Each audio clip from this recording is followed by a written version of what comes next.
كثير من الناس سألوا يوم 25، أنت قلت يوم 25 راح أتكلم، كلمت البارحة يوم 25، اللي اليوم قلت لكم يوم 25 آخر مفاوضات وآخر فاصل بين المفاوضات، يعني بعد لا معاهدة ولا مفاوضات ولا هم يحزنون، انتهت كل المفاوضات.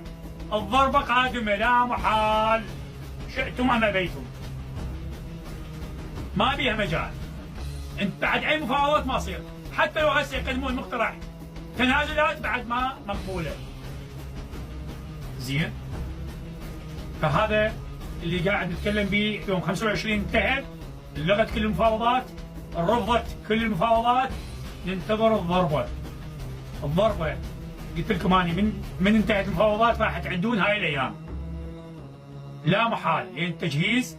اليوم تم اجتماع طارئ لوزير الحرب يسمونه، وهو وزير الدفاع الامريكي، بكل قاده، حتى المتقاعدين، بكل قاده الجيش الامريكي. وهذا يعني يعتبرونه شيء خطير جدا اذا تمت الاجتماع بين القاده. اثنين، السفن الناقلات البحريه العسكريه وصلت للشرق الاوسط، وتحديدا لاسرائيل، خلينا نحكي بالعاميه، وبمضيق هرمز والخليج العربي. اذا هم عادين العده لهذا الشيء. قضيه اليمن ما ترهم لا طيارات ولا ترهم لا قاصفات ولا لا.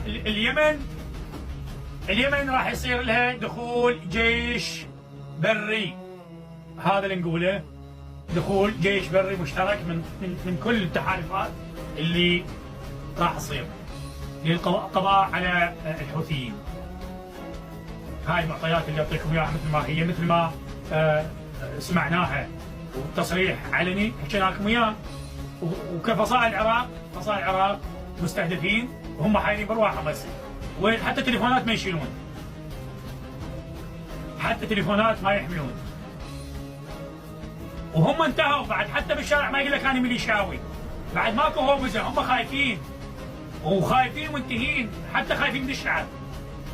بس مناطق قرى لو ناحيه خطيه، مناطق عشائريه هم خايفين بها، مسيطرين على الناس، يخوفون بالعالم، بس ما يقدر يسوي شيء، لان علامه الاستفهام انتهت، انشالت، حطوا علامه اكس احمر، لازم التخلص من هؤلاء.